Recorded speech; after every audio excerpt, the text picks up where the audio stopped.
Some wars don't begin with gunfire. They begin with a truth. That should have stayed buried. Kang Jae-min built his empire on control, on fear, on never needing anyone. But control is an illusion, and fear doesn't protect you from the past, because somewhere beneath everything he built, a mistake was waiting, a name, a night, a choice he never thought would come back. And now, it has. A woman who walked into his world without fear. A child that powerful men are willing to kill for. And a truth that connects them both to a war that never ended. Because this time, it's not about power. It's not about territory. It's not even about survival. It's about what happens when the past comes back to collect everything it was owed. Welcome back to the Mafia's obsession, where power, betrayal, and obsession collide. In this final part, secrets don't stay hidden. Names don't stay buried. And power? You still don't know? The room didn't breathe. Not one man moved. Not one voice dared to follow that question. Because it wasn't just a statement, it was a line. One that separated everything that had already happened from everything that was about to. Kang Jae-min stood still, completely still. But inside, something shifted. Not slowly, not gradually, completely. Dae-hyun's body was barely holding on. Blood at the edge of his lips, breathing uneven, eyes fading.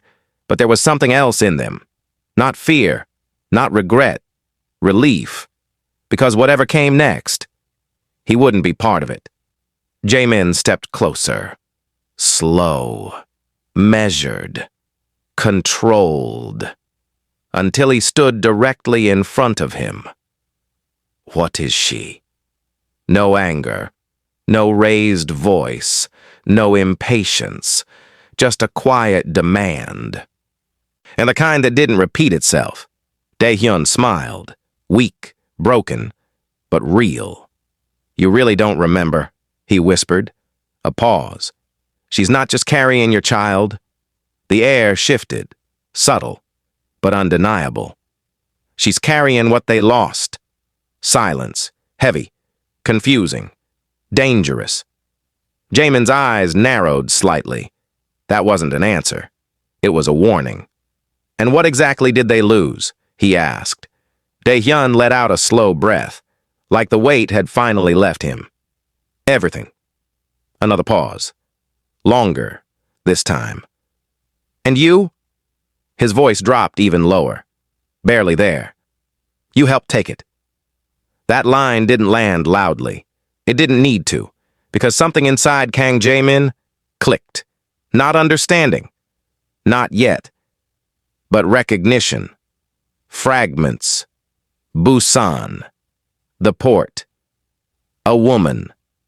A night that didn't matter then, but refused to stay buried now. Jaemin's jaw tightened slightly. Not anger, not emotion. Calculation. Because for the first time, this wasn't just about her. This was about something behind her, something older, something unfinished. Dae-hyun's head dropped slightly, his strength finally leaving him. But before he faded completely, he said one last thing. They didn't lose power. A weak breath. They lost control. His eyes lifted again, barely focused. And now, a faint smile. They think she's the only way to get it back. Silence. Final. And just like that, Dae-hyun lost the right to exist. The room didn't react, didn't move, didn't speak, because they all felt it. This wasn't over. It hadn't even started. Kang Jae-min turned slowly, his expression unreadable, cold, controlled. But his eyes, different. Because now, he wasn't asking questions anymore. and he was connecting them. "Get me everything from Busan," he said. No hesitation, no delay. 10 years back, a pause. Every deal, every name, every disappearance. His men didn't move immediately, not because they didn't understand, but because they did. That wasn't a search. That was excavation. And excavation always brought something buried back to life. Jae-min walked toward the door, stopped just for a second, then added, "And find her." A slight pause. His voice dropped lower. "No matter what it takes." Because now, this wasn't about control. This wasn't about power. This wasn't even about truth. This was about one thing. Someone had taken what stood in the center of his world, and Kang Jae-min was about to remind everyone, what happens when you take something that belongs to him? Ah-ra knew the vehicle had stopped long before the doors opened. She felt it in the silence. Not the silence of motion ending, the silence of arrival, prepared, waiting. The kind of silence that meant people had already taken their positions before she got there.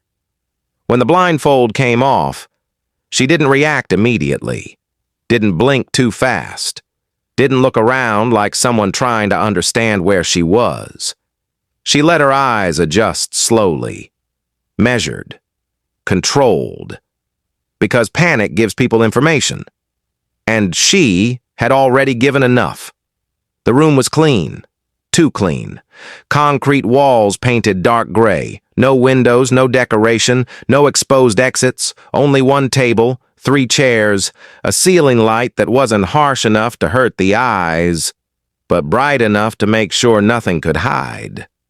This wasn't a warehouse. It wasn't a cheap hideout. And it was built for conversations people never walked back from. 2 men stood near the door. Neither of them looked at her directly. That meant they had been instructed not to, which meant the man in charge wanted the first look for himself. Ah-ra's hand moved slowly to her stomach. A natural motion, protective, but also grounding. The child shifted lightly. Still safe. Still here. Good. The door opened. A 3rd man entered. Older than the others. Not old, but old enough to carry history in his face.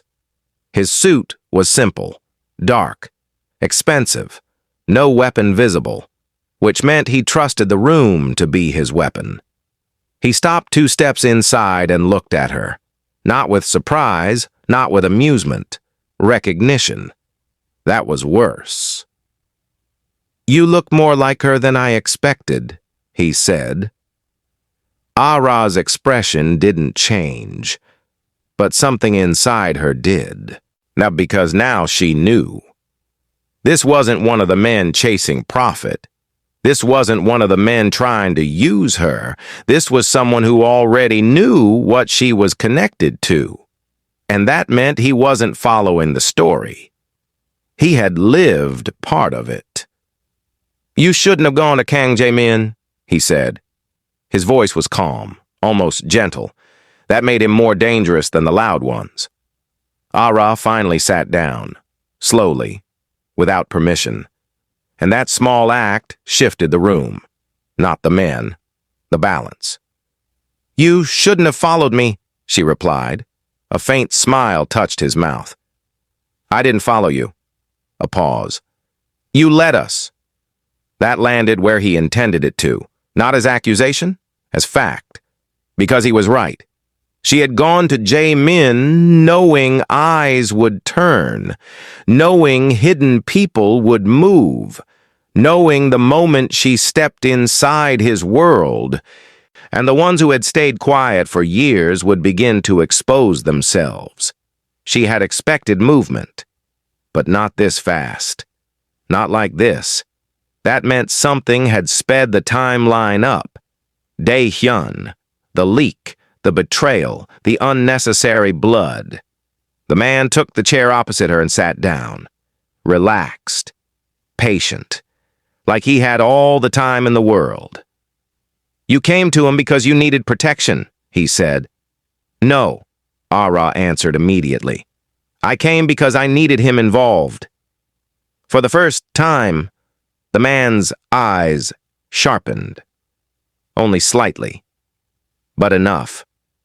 Because now he understood something important. This wasn't a frightened woman running toward power. This was a woman who had chosen the most dangerous man in the city and used his attention like a weapon. You sound like your mother, he said quietly. And that was the first blow that nearly broke through her control. Nearly. Not fully. Her fingers tightened once against the fabric over her stomach, then relaxed. The man noticed. Of course he did. She should have told you more, he continued. She told me enough. No, he said.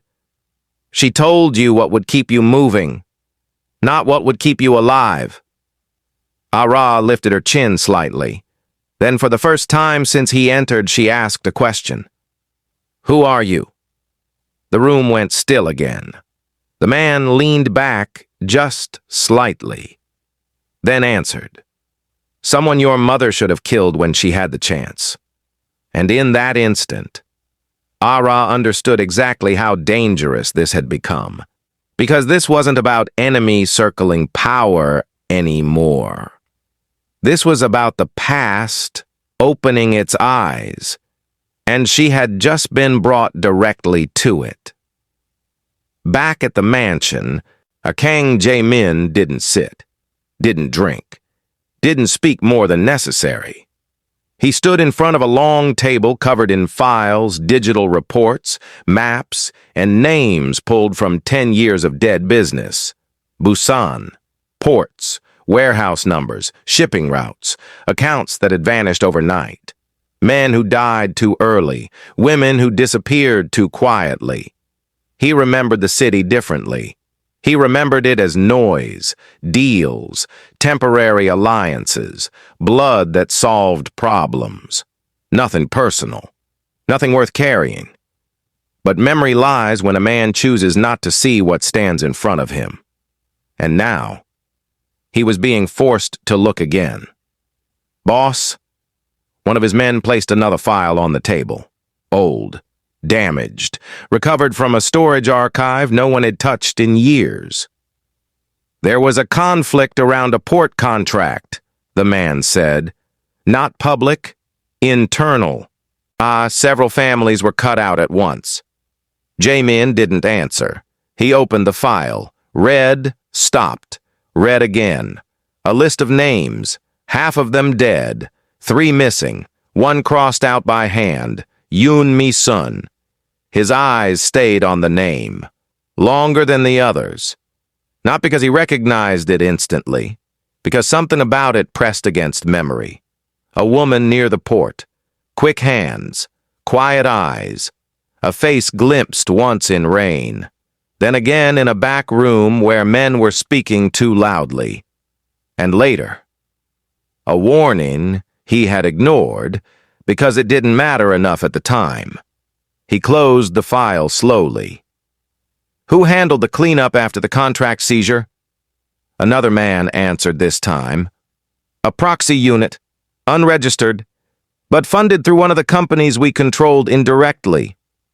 We? A pause. Yes, boss. Not blame. Not fear. Just fact. And that was how his world worked. Men did things in his shadow all the time, sometimes by his order, sometimes because they knew what he would allow, sometimes because they thought they understood what he wanted, and the dead rarely returned to explain the difference. Another page, another record, another name. Chairman Kwon Seong-hak, former partner, former ally, presumed dead. Jae-min's hand stopped on the paper, then tightened. He knew that name, not vaguely, clearly. Kwon Seong-hak had been the man everyone underestimated because he never shouted, never threatened, never pushed first. He let others become careless, then collected what was left after they destroyed each other.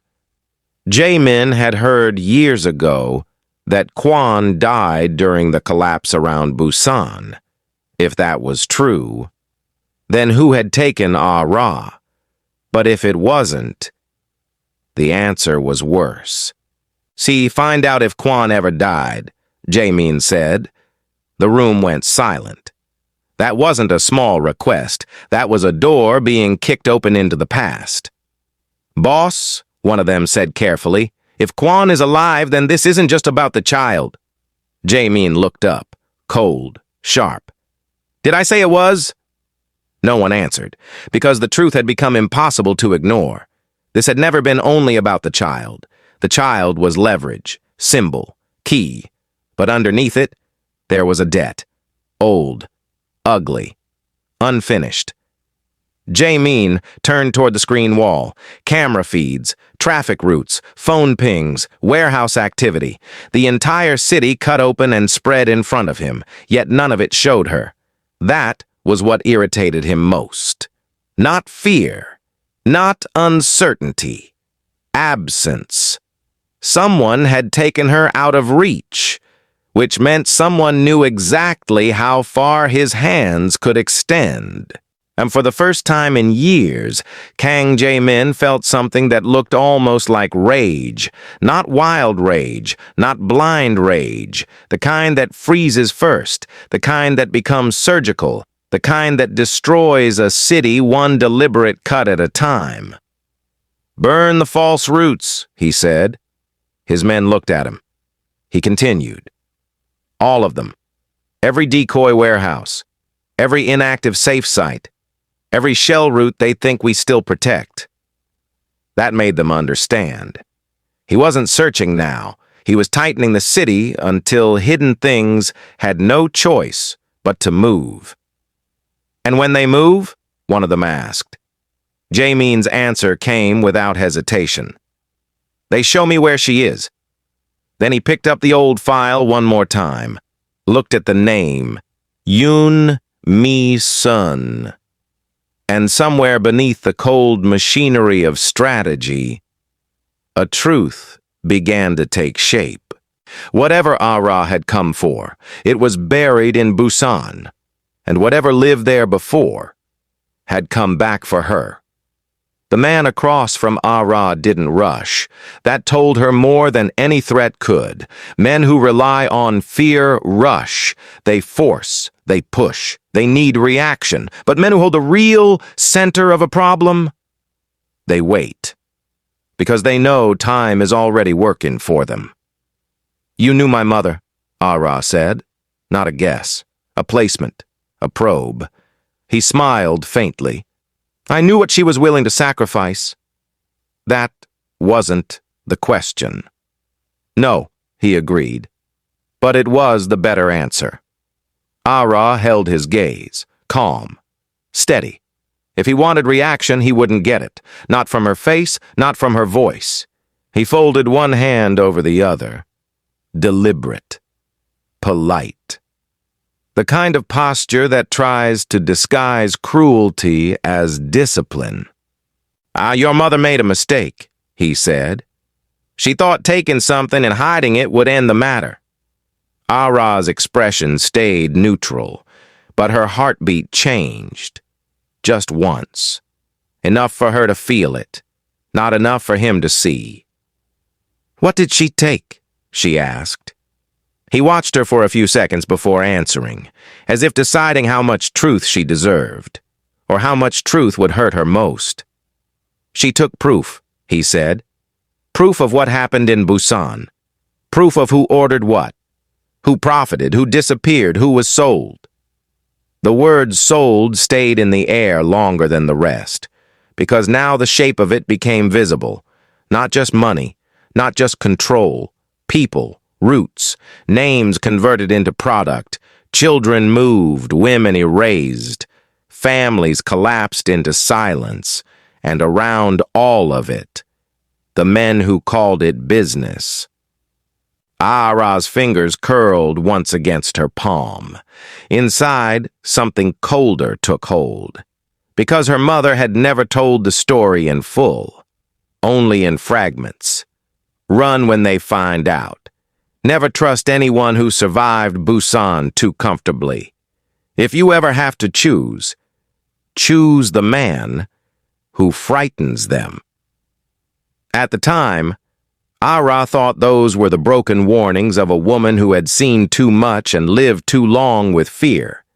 Now she understood. Her mother hadn't been speaking in pieces because she was broken. She had been speaking in pieces because she was hiding the whole map inside them. Kang Jae-min helped build the collapse, the man said. Maybe, Ah-ra replied. That surprised him, only slightly. You defend him quickly. No, she said. I avoid assuming guilt from men who benefit from unfinished stories. His smile disappeared for the first time. A sign. Small, but real. Good. That meant she had cut somewhere useful. Your mother should have trained you not to speak like that in a room you can't leave, he said. She trained me to speak like that in exactly this kind of room. Silence. The two guards near the door shifted almost invisibly, not because they were told to, because they felt the room changing. The man stood slowly, walked around the table, stopped beside her, not touching, not crowding, but close enough for the threat to become physical.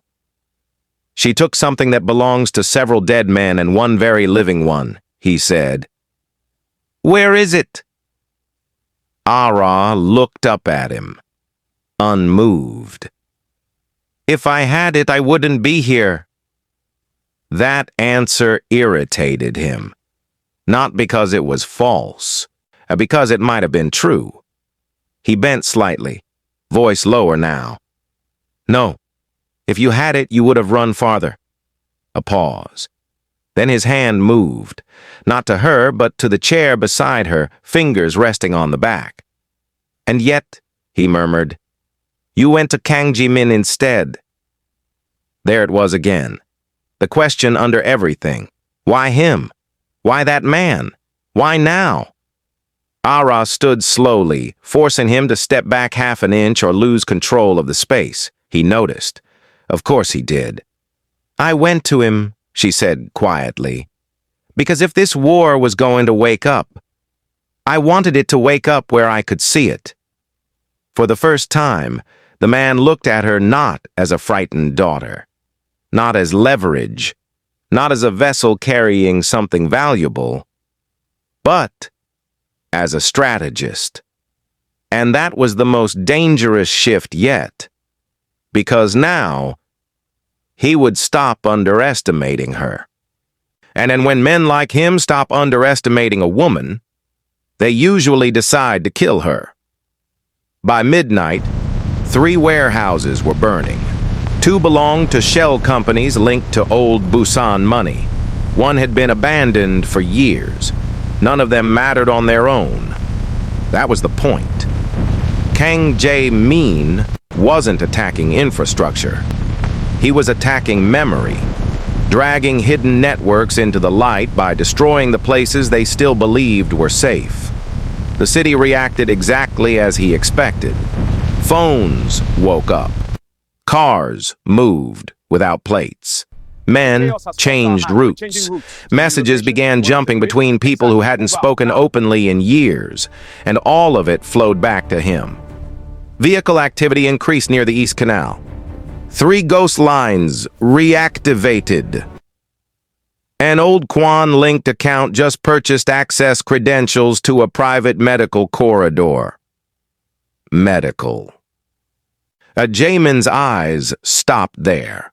Not because it was definite, because it was possible. Ah-ra was pregnant. If the people holding her were trying to preserve the child while controlling her, they would need medical access hidden from public systems. Not hospitals, not clinics, Private rooms, unregistered spaces. He looked at the map. The East Canal was too obvious. The shell routes were noise, but the medical corridor, that was different. Cross-reference with properties held under proxy names from Busan-era contracts, he ordered. His men moved immediately. The room had changed around him now. No one saw a boss searching for a missing woman anymore. They saw a man who had entered an old war and was learning its shape in real time. A man like that was more dangerous than one acting on anger alone. Because anger burns fast. A cold understanding endures. One of his senior men stepped forward carefully. Boss, if Kwon Seong-hak is alive, hitting these routes will force his hand, but it could also put her at risk. Jae-min's gaze lifted, hard enough to silence most men without another word.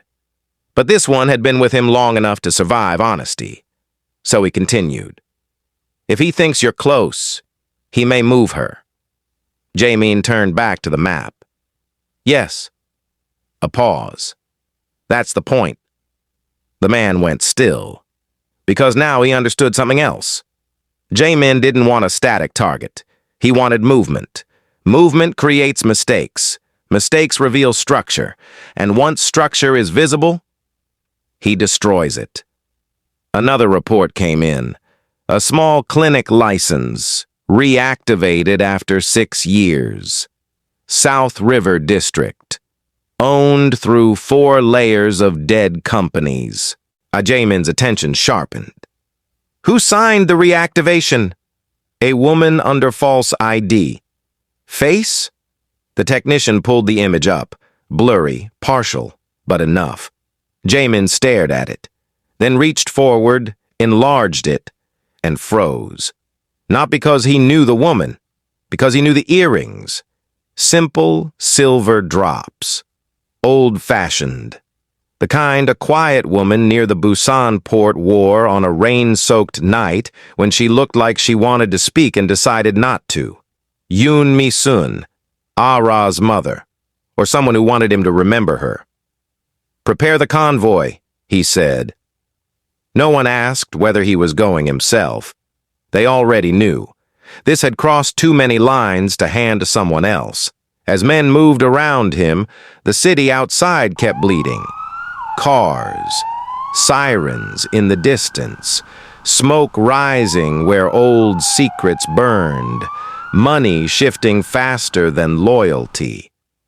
But none of it mattered to Kang Jae-min now, because the search had narrowed.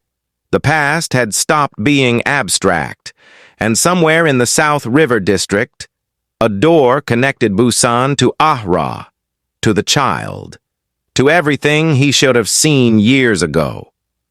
He picked up his coat, paused for only a second, then said the one thing that made every man in the room understand exactly what kind of night this had become. No one gets between me and that building. The room changed when they brought the box in. Ah-ra noticed immediately. The guards straightened. The older man's expression didn't soften, but something inside his attention sharpened. That meant the box mattered. It was metal, small, worn at the corners. No marks outside except one scratch dragged across the surface like someone once tried to open it with the wrong tool and failed. And the man placed it on the table in front of her, then sat back down. You recognize it? Ah-ra didn't answer immediately, not because she was stunned, because she was. The box had lived in memory more than in sight, under floorboards, inside cloth, wrapped and rewrapped in silence. Her mother touching it only when she thought Ah-ra was asleep. A box that never opened in front of her. A box connected to every warning she had ever been given. Yes, Ah-ra said. The man studied her face. Good. His fingers tapped once against the table. Then you know why people are dying. Ah-ra looked at the box, then back at him. "No," she said. "I know why they started." That answer irritated him again. "Good. Let it." "Your mother took this the night Busan collapsed," he said. "She ran before the cleanup ended. We spent years tracing what survived. The paper trail vanished. The money vanished. The witnesses vanished." A pause. But this never resurfaced. Ah-ra stared at the box. She remembered the weight of fear around it. Not the object itself, the atmosphere. The way her mother stopped breathing for a second, every time footsteps passed too close outside. The way the curtains always stayed half-closed in apartments they never rented under real names. The way, if they find it, had always meant more than one thing. The man slid the box toward her. "Open it." She didn't move. "If you could open it," she said, "you wouldn't need me." He smiled faintly. There it was. Confirmation. "Yes," he said. "She trained you better than I hoped." The lock wasn't visible. That was the trick. The mechanism was hidden inside the side seam and triggered by pressure placement. Not a key.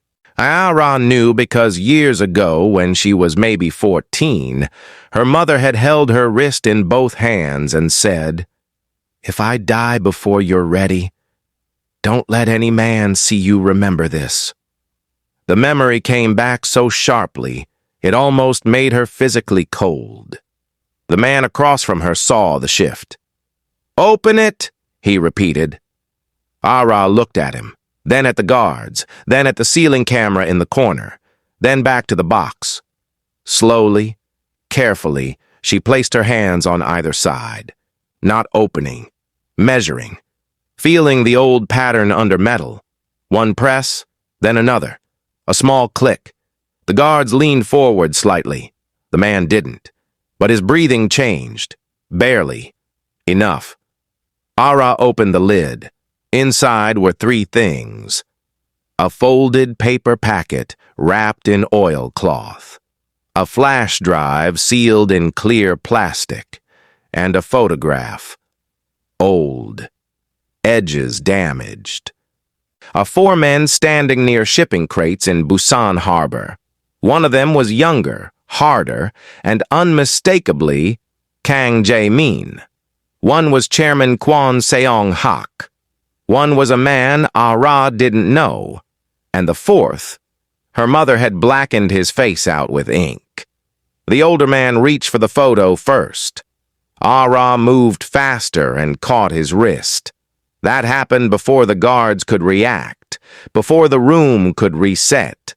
For 1 second they were frozen there, his hand under hers, his eyes on her face.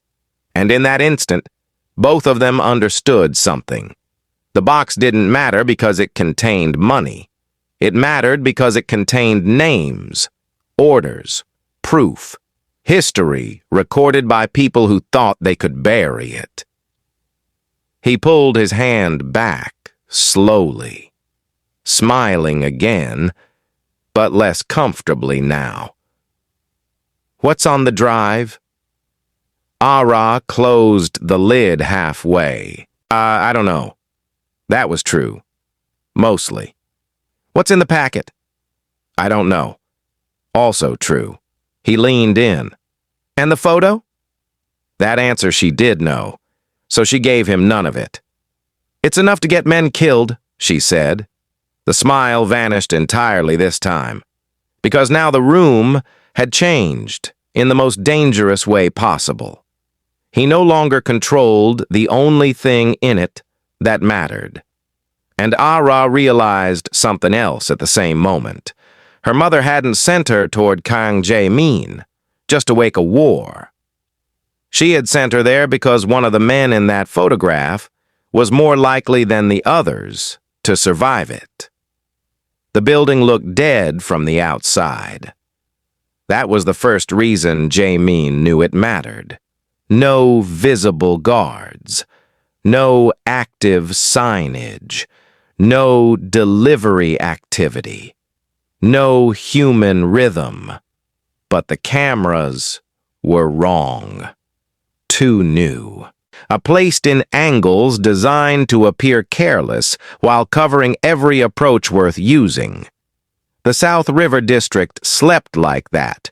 Old concrete, abandoned licenses, forgotten properties. But this building was awake beneath the mask. Jae-min stood across the street inside the shadow of an unfinished structure and watched without speaking. His men waited. No one broke the silence. He had already corrected 2 approach suggestions before they were fully voiced. Front breach was stupid. Rear breach was expected.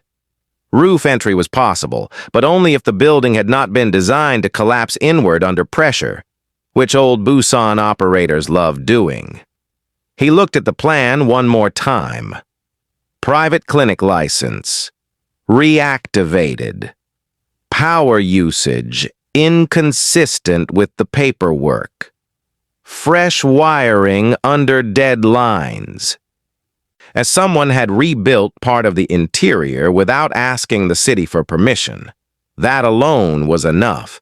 But what fixed his decision was smaller. A service elevator had moved twice in the last 30 minutes, even though no one visible had entered or exited the building.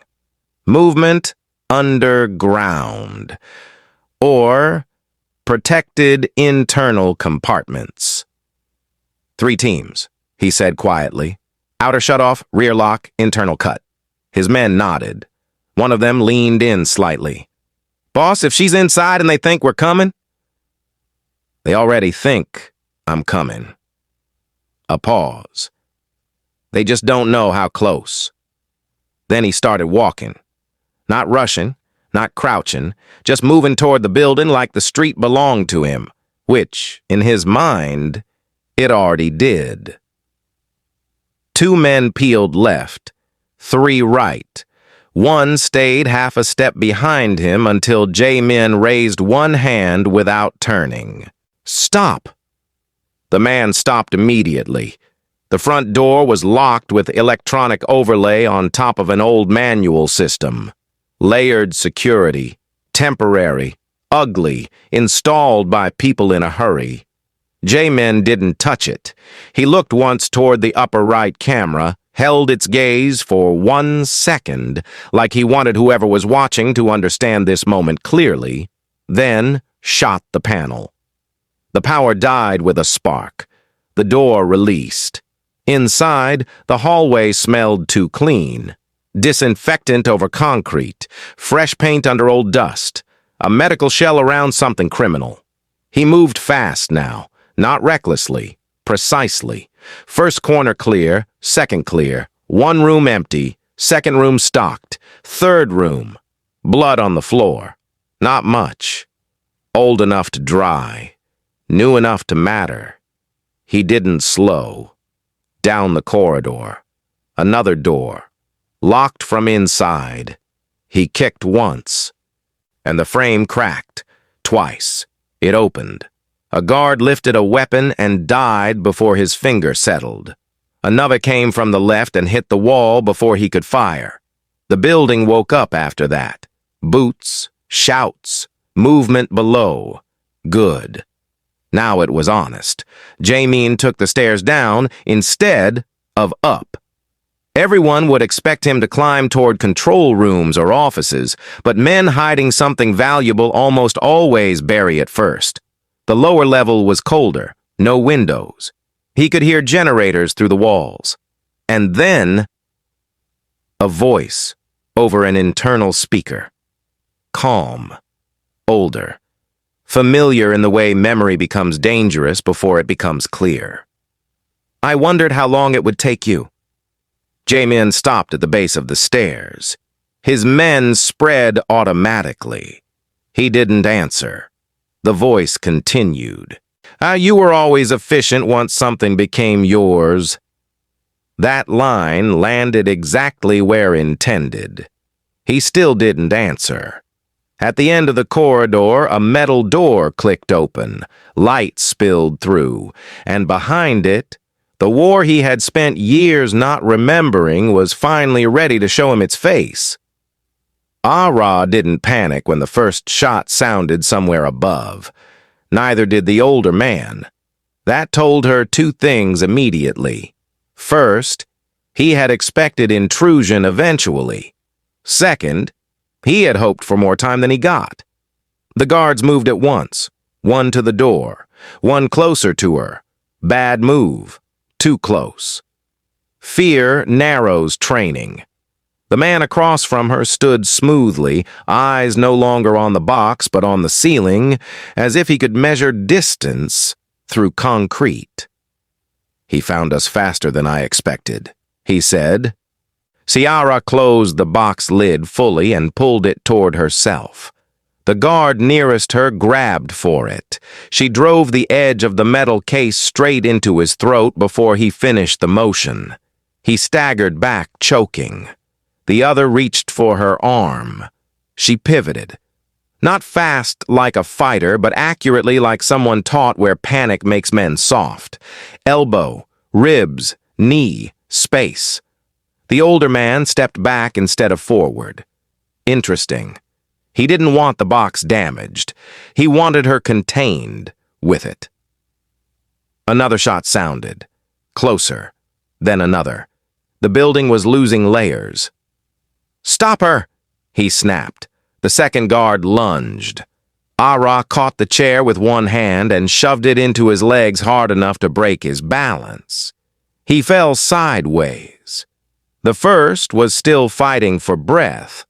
The older man moved then, not toward her, but toward the box. She saw it. So she did the one thing he wasn't expecting. She opened it again, grabbed the photograph, and tore it down the middle. The room froze. All of them. Even the man. For 1 second nobody moved because the act was too shocking to process. Then he crossed the distance toward her with real anger for the first time. But Ah-ra had not torn it randomly. She had torn it through the blacked-out face. Not through Jae-min, not through Kwon, through the hidden man. She held one half in each hand and saw it immediately. The ink-blackened face had concealed a mark on the collar pin. A symbol. Not a family crest, not a company logo, a shipping seal. 3 stacked lines inside a circle. And suddenly, a memory surfaced. Her mother drawing that symbol once on a piece of paper, then burning it before Ah-ra finished asking questions. Find the seal. Not the name. The seal survives names. The older man saw recognition hit her face, and that was what made him dangerous again. "Give me the pieces." No. He needed the image whole. That meant the hidden man mattered most. More than Jae-min, more than Kwon, more than the dead. Another impact shook the building. This time the lights flickered. The older man's voice dropped. "You don't understand what you're holding." Ah-ra looked straight at him. "You're right," she said. "I understand what you're afraid of." That struck harder than the torn photo, because it was true. If the symbol connected the hidden man to a surviving network, then the photograph wasn't proof of one old crime. It was proof that the man erased from the image had outlived the others by never becoming visible in the first place. The guard near the door shouted something. Too late. Footsteps in the corridor. Fast. Closer. The older man's entire posture changed. Not fear, decision. Bad one. He reached inside his jacket.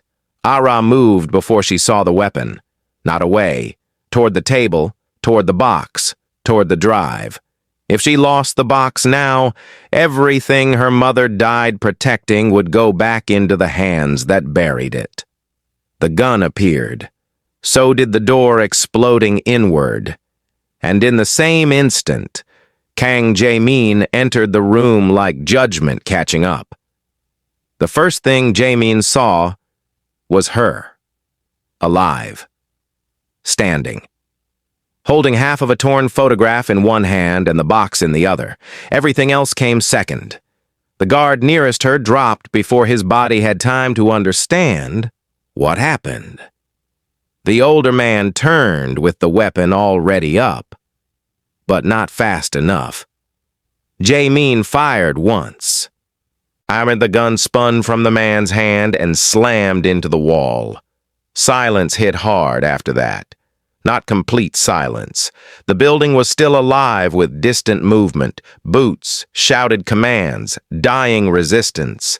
But inside that room, everything reduced. Ah-ra, the man, the box, and the past finally standing where it could no longer hide. The older man looked at Jae-min and gave a humorless smile. "Kang Jae-min," he said, "still making entrances like a man who thinks consequences arrive for other people." Jae-min's expression didn't change. He stepped fully into the room, eyes flicking once to Ah-ra's stomach, checking, safe, good. Then to the box, then to the torn photograph, then finally to the man. "Kwon Seong-hak," he said. Not a question. The older man inclined his head slightly, and like being recognized after pretending to be dead for years was a social irritation. "So you do remember some things? Not enough to let you live?" Kwon smiled faintly at that. Ah-ra watched both men carefully. This was not the meeting of strangers. It was worse. Two men who knew each other through unfinished damage. Jae-min took another step. "You should have stayed dead." Kwon's expression sharpened. "You should have looked more carefully at what your victories cost." The room tightened. Because now the surface was gone. This wasn't criminal negotiation. This was accusation, old and preserved. Ah-ra realized in that moment that neither of them had the whole truth. Jae-min knew his part. Kwon knew his wound. But the hidden man in the photograph, the erased one, that was the missing center. Kwon's eyes shifted briefly to the torn pieces in Ah-ra's hand, then back to Jae-min. "She opened it for me," he said. "That was generous of you." "She opened it for herself," Jae-min replied. A pause. "And now you die for seeing it." Something dark passed through Kwon's face then. Not fear, contempt. "You still think this is about possession," he said. "That is exactly why Busan happened the way it did." Ah-ra stepped in before the exchange could harden into gunfire again. "Who is the fourth man?" Neither answered immediately. Interesting. She looked at Kwon first. "You're not afraid of Jae-min," she said. "You're afraid of the man my mother hid." That hit. Small, but true enough to show in his eyes. Jae-min noticed it, too. Good. Kwon laughed once, dry and cold. "Your mother was smarter than all of us," he said. "And that was her problem." "No," Ah-ra said quietly. "That was yours." He looked at her for a long second, then said the one thing none of them expected. "The fourth man never needed the money. He needed the routes, the names, the women, the children. Busan was not his profit. It was his foundation." The room seemed to shrink. Jae-min's gaze hardened further. "Name him." Kwon's smile returned. "No, a beat. Because if I say his name here, none of us leave this building alive." That would have sounded theatrical from another man. From Kwon, it sounded like arithmetic. And for the first time all night, Kang Jae-min understood the shape of the real war. It was not Kwon, not Busan, not even the child. It was a man, powerful enough that others had erased his face from photographs and chosen death over speaking his name aloud. Jae-min took one more step, voice lower now, colder. Then you become useless. Kwan's answer came just as cold. I became dangerous the moment she opened that box. And then the lights died. Completely. The darkness lasted less than 2 seconds, long enough to confuse weak men, not long enough to stop killers. A muzzle flash tore through the room, then another. Someone shouted from the corridor. Ah-ra dropped low instantly, pulling the box against her body with both arms. The child, the drive, the packet. Everything her mother had died to keep moving toward this exact night. A body hit the table, another the floor. When emergency backup lights flickered on, the room had changed. One guard dead, one crawling. The wall behind where Kwan had stood was scarred, but Kwan himself was gone. A hidden side door hung half open behind the paneling. Jae-min saw it at the same moment Ah-ra did. He moved toward it. She caught his sleeve, not to stop him, to make him look at her. The torn photograph piece in her hand was visible under the red emergency light. The seal, she said. That's what matters. He took in the symbol instantly, stored it. No wasted reaction. What is it? My mother told me to find the seal, not the name. That was enough for him. He turned to one of his men entering from the corridor. Take the box. Lock the floor. Ah-ra held on tighter. No. Every head in the room shifted toward her. Jae-min looked down at her hand on the box, then at her face, not anger, assessment. He'll run toward whatever the seal protects, she said. If you take this from me now, he changes the pattern. Jae-min's eyes narrowed slightly.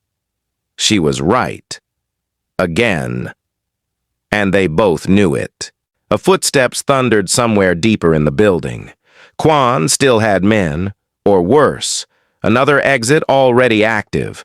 Jae-min took the photograph half from her carefully, looked once, then handed it back. Stay behind me. No. Wrong answer. Dangerous answer. Particularly now. But Ah-ra didn't care. Kwan isn't the end of this, she said. If he reaches the next door first, we lose more than him. That made Jae-min pause for half a heartbeat. Not because he disliked being challenged, because he knew when challenge contained useful truth. He turned to his men.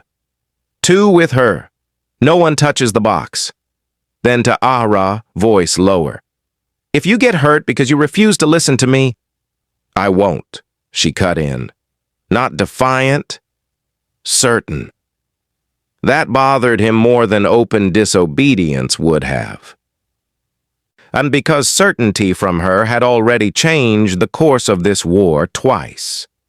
They moved through the hidden door into a narrow service passage lined with old cables and new steel reinforcement. Kwan had prepared retreat routes well. That meant he intended to survive confrontation. The passage split. One branch upward, one down. Jae-min stopped for the smallest fraction of a second, then looked at the torn photo in Ah-ra's hand, at the symbol, at the pattern of old shipping seals he remembered from Busan, and understood. Down, he said. They descended into a lower chamber beneath the clinic. Not medical.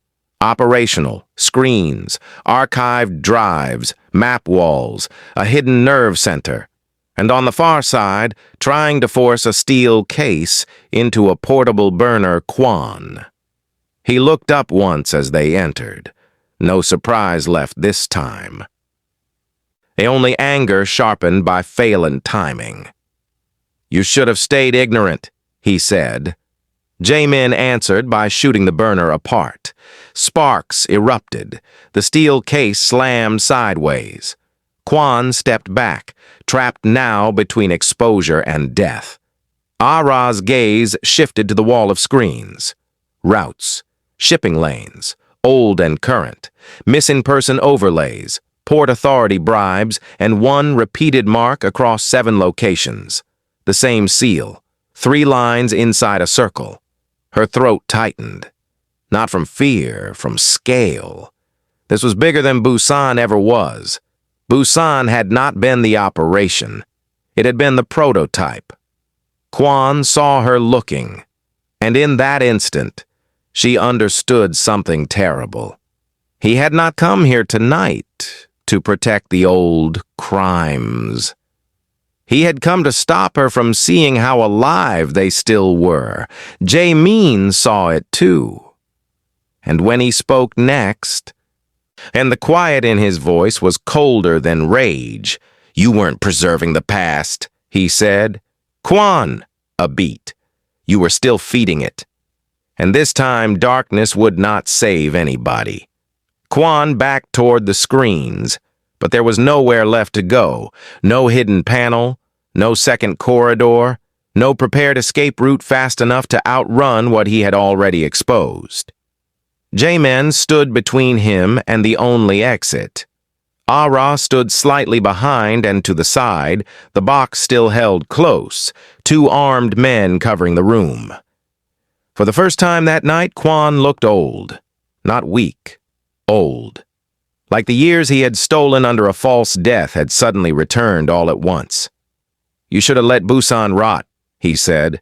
Jae-min's answer came without heat. "It tried." Kwon laughed once. A bad sound. The worst thing about men like you is that you think surviving the wreckage means you were never part of the collapse." Ah-ra took a step toward the wall of screens. The seal repeated across route maps, shell companies, reactivated properties, offshore payment paths. Too organized to be the remains of a dead syndicate. This was current, living, and protected by someone too dangerous to name casually. "Who runs it now?" she asked. Kwon looked at her, then at the box, then at the torn photograph piece in her hand. His face changed, not with cruelty, with resignation. "The same man who always did." "Name him." "No." Jae-min cocked his head slightly. "Then die protecting him." Kwon's jaw tightened. "You still don't understand. If I say his name, it activates things even I can't control." "Then you were never in control," Ah-ra said, and that line landed. Kwon looked at her for a long second. Then finally something close to honesty entered his expression. "No," he said quietly. "Your mother was the only one among us who understood that." Silence. He continued before either of them interrupted. "She saw what he was building first. Not a port empire, not a criminal network, a system. One that outlives raids, collapses, and dead partners because it doesn't depend on loyalty. It depends on need." He gestured toward the screens. "Migration routes, missing children, women moved across ports under debt contracts, private care facilities, document laundering. Do you think Busan was about territory? It was about testing how many people can disappear if the paperwork is clean enough." Ah-ra felt the room go colder around her. Not in temperature. In truth, and her mother hadn't been hiding one crime. She had been hiding the blueprint for a machine. "Why did she black out his face?" Ah-ra asked. Kwon gave a tired smile. "Because names are dangerous, faces are worse." Jae-min stepped forward 1 pace. "Kwon!" No warning in the tone. Just ending. "Name him." Kwon looked at him then, and for the first time his contempt gave way to something almost like pity. "He used you," he said. "All of you. He let hungry men fight over contracts and ports while he built the routes underneath. You thought you were taking Busan. You were just clearing the ground for him." That struck deeper than accusation. Because Jae-min knew immediately it might be true. Not all of it, but enough. Enough to explain why the city's worst scars had always felt strangely unfinished. Enough to explain why some men died publicly and others vanished too neatly. Enough to explain why Ah-ra's mother ran with a box instead of money. Kwon closed his eyes for 1 second, then opened them, and finally spoke. Not loudly, almost gently. "Director Han Min-seok?"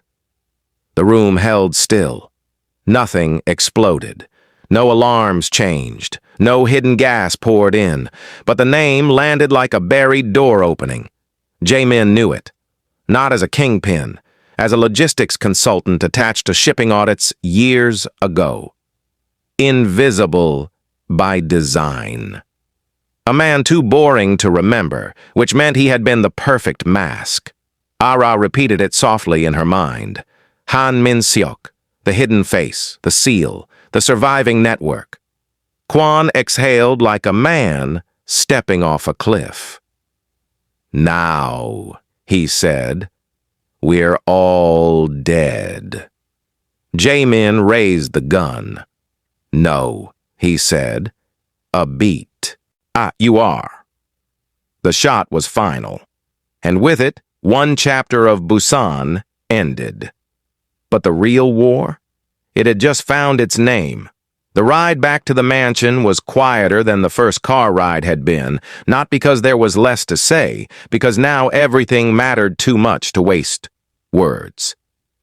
Ah-ra sat beside Jae-min again. The box between them. The city passing outside in streaks of reflected light.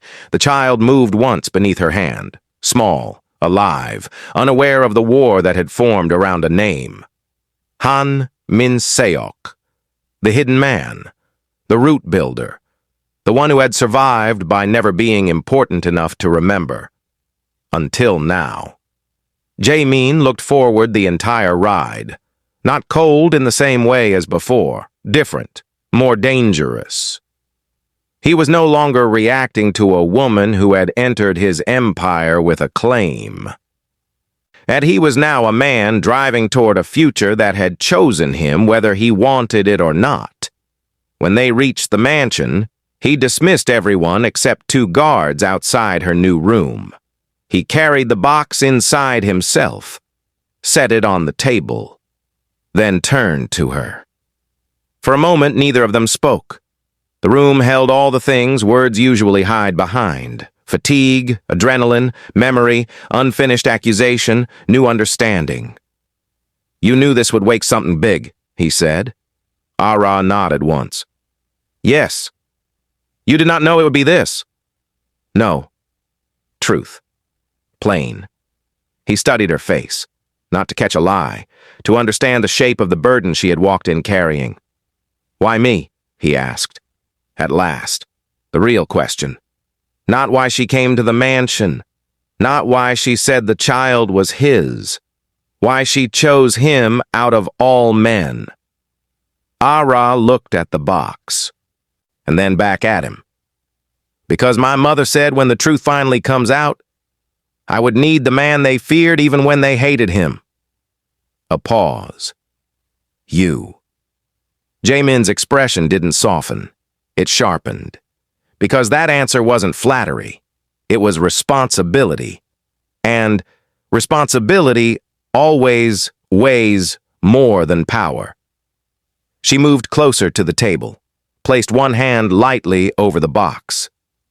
"The child matters," she said quietly, "but not because of blood alone. It matters because once people believe something is tied to inheritance, they build myths around it. Control around it, wars around it." Jae-min stepped closer too. "Is it mine?" The question had returned, not as threat, not as test, as truth he intended to stand inside. Ah-ra met his eyes. Yes. No pause, no hesitation, no calculation. Just yes. Something changed in him then, deep, silent, a complete, not surprise, not tenderness, decision. He lifted one hand and touched the side of her face with deliberate care, as if even that amount of contact carried weight now. You should have told me everything sooner. You would not have listened sooner. That was also true. He almost smiled. Almost. Then his hand moved down, resting briefly over hers where it lay atop the box. No one takes you again, he said. Not promise. Law. Ah-ra looked at him for a long second. Including you? His gaze held hers. I am the reason no one else can. Silence followed. Heavy, but no longer hostile. Outside, the mansion shifted into its late-night rhythm, guards changing posts, doors securing, vehicles returning. Inside, the final shape of the story settled into place. She had come to pull him into war, and he had entered it fully. Not for pride, but not for control, for her, for the child, and now, for what the box had uncovered. Jae-min drew his hand back slowly, then reached for the box latch. Tomorrow, he said, we open everything. A pause. We find Han Min-seok. Another pause. Lower now. Final. And then I destroy every route he built. Ah-ra believed him. That was the most dangerous part, because Kang Jae-min was no longer standing in the middle of a war he did not understand. He had chosen a side, her side. And men like him, once they choose, do not stop until the world around them breaks in the exact shape of their will. She rested her hand over her stomach again. The child moved. Jae-min's eyes dropped there briefly, then back to her. And in that quiet room, after lies, blood, disappearance, old debt, and unburied names, the truth finally settled between them. He hadn't lost control when she walked into his world. He had found the one thing worth using all of it for, because in the end, the most dangerous thing in Kang Jae-min's empire was never the power he built. It was the woman who walked into it carrying his child and gave him a war worthy of everything he was. Some stories end with victory. Others end with survival. But this one, it ended with a choice. Kang Jae-min could have walked away, protected his empire, buried the truth, and let the past stay where it belonged. But he didn't. He chose her, he chose the child, and in doing so, he chose a war that would never truly end. Because power can be rebuilt. Enemies can be replaced. Empires can rise again. But the moment a man like him decides something matters more than control, everything changes. You've just watched the final part of the Mafia's obsession where power, betrayal, and obsession collide. If you followed this story from the beginning, then you already know. This was never just about a pregnancy. It was about a truth, powerful enough to bring an empire to its knees, and a woman strong enough to walk straight into it. If you enjoyed this story, make sure you like, subscribe, and stay with us, because this may be the end of this story. But in this world, there's always another war waiting, and the next one might be even more dangerous.